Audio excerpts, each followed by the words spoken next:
एक बार भगवान बुद्ध पाटलिपुत्र पधारे तो वहाँ का प्रत्येक व्यक्ति उनके स्वागत में बुद्ध को उपहार देने के लिए तरह तरह की तैयारी करने लगा।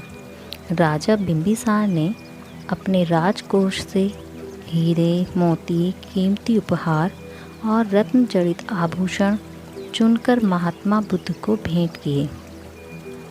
महात्मा बुद्ध ने बड़ी प्रसन्नता के साथ एक हाथ से उपहार स्वीकार किए। उसके बाद अन्य मंत्री, सेठ, साहूकार, अमीर और प्रतिष्ठित व्यक्ति भी एक एक करके अपने उपहारों को भेंट करने के लिए आगे आए। महात्मा बुद्ध ने उन सबके उपहार भी एक हाथ से स्वीकार किए।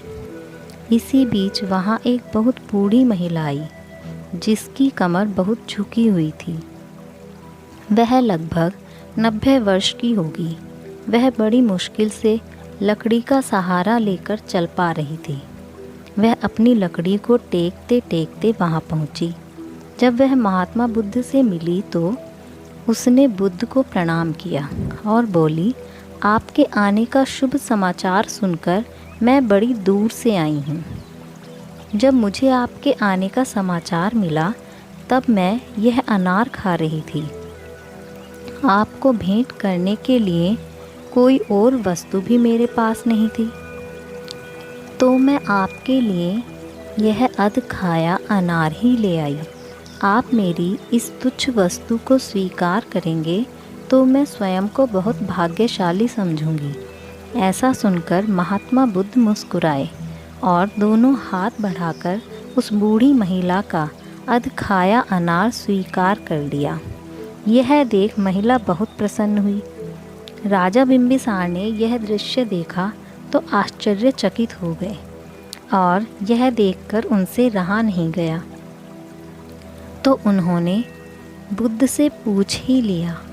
राजा बोले, महात्मन, मैं जो बात कहने जा रहा हूँ उसके लिए मैं पहले से ही क्षमा प्रार्थी हूँ, किंतु मेरा एक प्रश्न है जिसे पूछने की मेरी प्रबल इच्छा हो रही है। कृपया कर मेरी जिज्ञासा को शांत करो। महात्मा बुद्ध बोले, हे राजन, आप बेहिचक होकर कोई भी प्रश्न पूछ सकते हैं। बिंबिसार बोले, यहाँ पर उपस्थित सभी व्यक्तियों ने आपको इतने कीमती उपहार दिए हैं, किंतु आपने उन्हें एक हाथ से स्वीकार किया, और इस बुढ़िया ने आपको इतना तुच्छ और वह भी अध खाया अनार भेंट किया। उसे आपने दोनों हाथों से स्वीकार किया। ऐसा क्यों? यह सुनकर महात्मा बुद्ध मुस्कुराए और बोले, राजन, निस्संदेह आपने बहुमूल्य उपहार भेंट में दिए हैं। भले ही जो इस बूढ़ी महिला ने उपहार दिया वह आपकी संपत्ति के 10वीं भाग के बराबर भी नहीं, किंतु आपने अपना बड़प्पन दिखाने के लिए कीमती वस्तुएं भेंट स्वरूप दिए हैं। भले ही यह दान बहुत तुच्छ है, किंतु उसमें अपना बड़प्पन दिखाने की कोई भावना नहीं थी।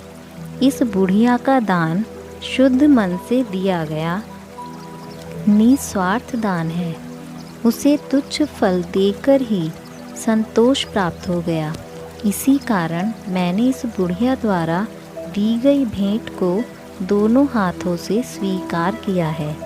इन सभी उपहारों के साथ आपकी ऐसी कोई भावना नहीं है जो यह उपहार किसी दीन दुखी के काम आए। अतः आपने जो दान दिया है इसमें सात्विक भावना नहीं है।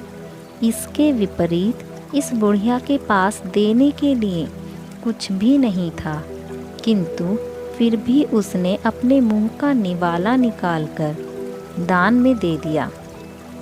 भले ही उसका महत्व कीमती वस्तुओं अथवा कीमती आभूषणों का नहीं, बल्कि महत्व निस्वार्थ भावना का है जो इस बूढ़ी महिला के पास है।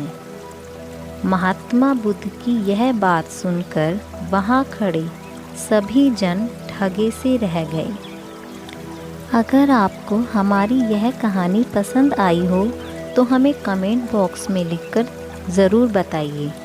वीडियो को लाइक कीजिए, शेयर कीजिए और चैनल को सब्सक्राइब कीजिए।